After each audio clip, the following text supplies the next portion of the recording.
Fear is a curious thing, whether it be fear of disappointment, fear of failure, or fear of death.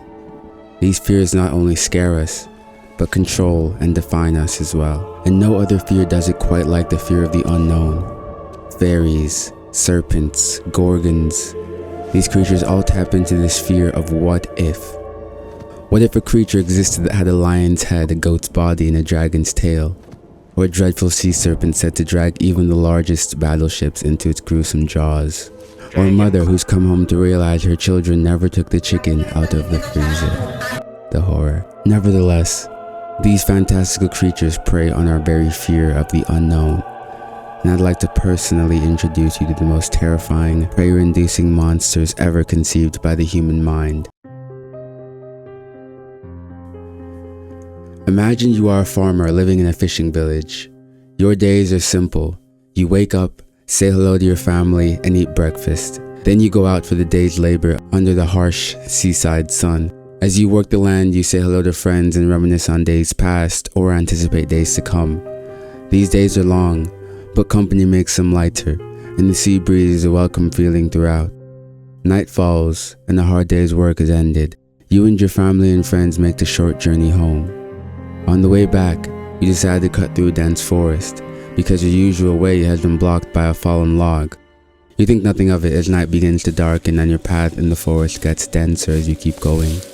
Midnight now, and still no sign of the road home that you should have seen about 4 hours ago. A nearby piece of wood splints. You turn. Nothing. Then, you hear singing? Intrigued, you turn back.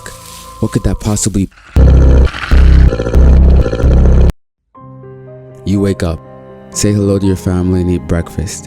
Then you go out for the day's labor under the harsh seaside sun. As you work the land, you say hello to friends and reminisce on days past or anticipate days to come. These days are long, but company makes them lighter and the sea breeze is a welcome feeling throughout. While you work, you notice something strange in your memory. And no, not strange like that time you walked in on your parents, but a curious, person-sized hole in your memory where it feels like someone should fit. Like someone is missing. But a strange spot appears when you try to concentrate and remember what you did yesterday night. You even struggle to remember their name or what this friend looked like. Night falls and the hard day's work is ended. You and your family and friends make the short journey. The path is blocked. Midnight comes. The forest is dark. You turn. Singing? You wake up. Breakfast. Work. Friends. The path is blocked. Song. You wake up. Work. Song. Wake up. Work. Song. Wake up. Work. Song. Wake up. Your family is gone. No one is left in the village but you. You rack your brain trying to figure out what happened, but there's a huge blind spot in your memory where the past week is supposed to be. Something's wrong, but you have no idea what. You know, whatever did this to them is going to come for you soon. Then, you hear it. A song you've only heard for the first time, but somehow is as familiar as your own name.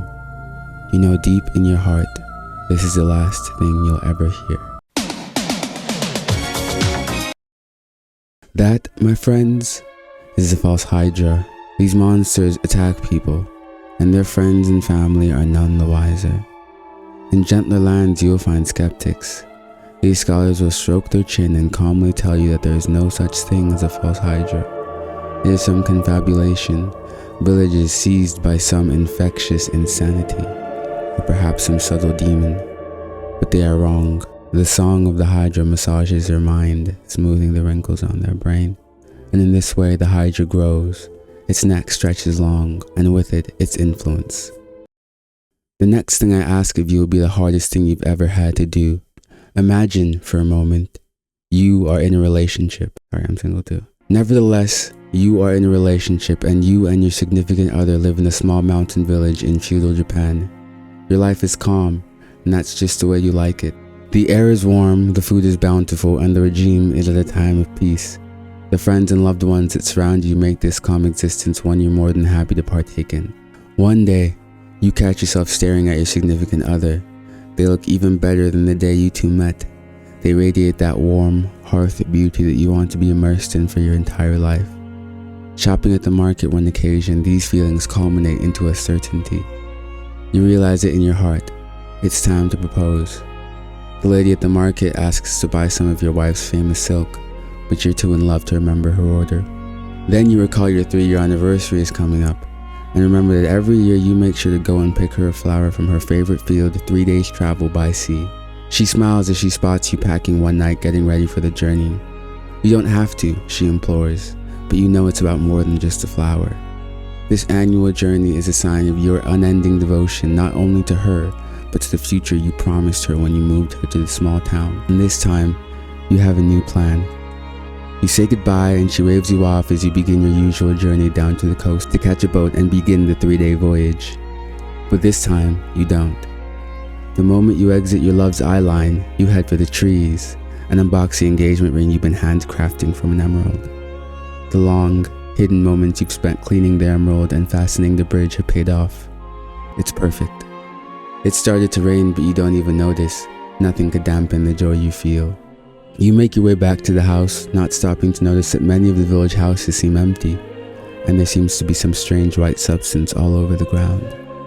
As you approach your old home, heart beating, getting ready for your lifelong commitment, you hear a scream. It's your wife's voice. She needs you. You see red, grab a nearby woodcutting axe, and sprint into the home with a fury like no other. When you enter, you are greeted with a 40-foot large arachnid creature with the head of your dear wife and the grotesque, thick, hairy body of an ancient yokai set on devouring every single life form it's ever come across. Along the house walls are the men, women, and children of the village, all entrapped in tombs of silk. "Home so soon," she says with that smile. That same smile you've seen all your life. The smile you would die for. You then realize you shall indeed. The ring drops to the floor. That, my friends, is the Jorogumo. The Jorogumo is the most well-known of the arachnid yokai and found all over the Japanese archipelago. Written with modern kanji, their name means entangling bride.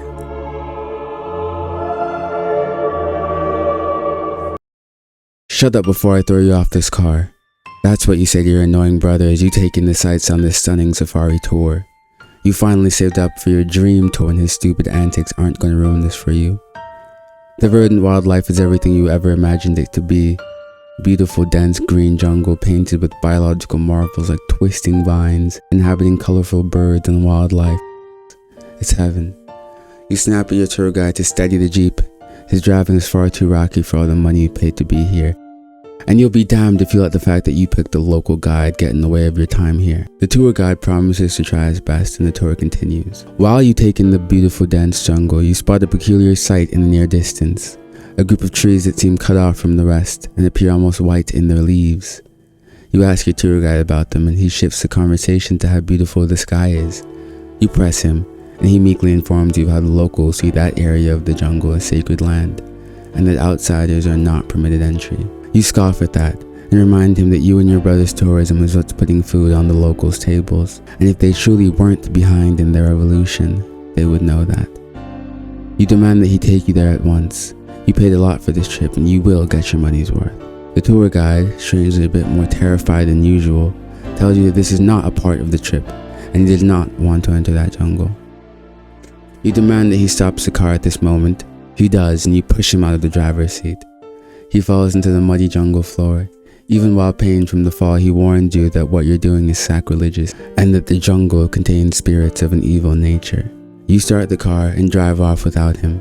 Your brother laughs at the pitiful man as you two beeline for the white trees, determined to make the most of this tour. Before you drive off, you spot the tour guide take something out of his pocket. A small bell, perhaps. As you approach these white trees, you notice the amount of wildlife begin to trickle down as you get closer. It's almost as if the white tree jungle is absorbing all the nearby nutrients. It's beautiful. Truly criminal that the tour guide would dare deprive you of such a lustrous experience. This is what you paid for. This is what you deserve to see. You're surrounded by these white trees now. Even the sunlight struggles to pierce them. But you and your brother don't mind. The trees themselves emit an eerie glow that rivals the sunlight in its beauty. As your brother leans out of the car taking selfies, you hear a strange ringing sound. You think nothing of it. You look back at your brother. He's dropped his phone. Strangely enough, he's not picking it back up. Knowing that man would rather die than lose access to Reddit, you walk up to him. But before you get to him, He stands up, perfectly straight, and walks like a soldier right into the deep thresh of the forest. You walk forward, calling his name, but it doesn't matter. You try to pull him, but he's strangely strong, stronger than you've ever imagined he could be. He doesn't hurt you, but he resists you and continues forward through the dense jungle. It's darker now. You follow him. He finally stops and gazes forward. You catch up to see what he's looking at. Nestled in the darkness lies the most beautiful ruby you've ever seen. The red, solid gem would make the perfect souvenir for this tour, and you hug your brother for leading you to it.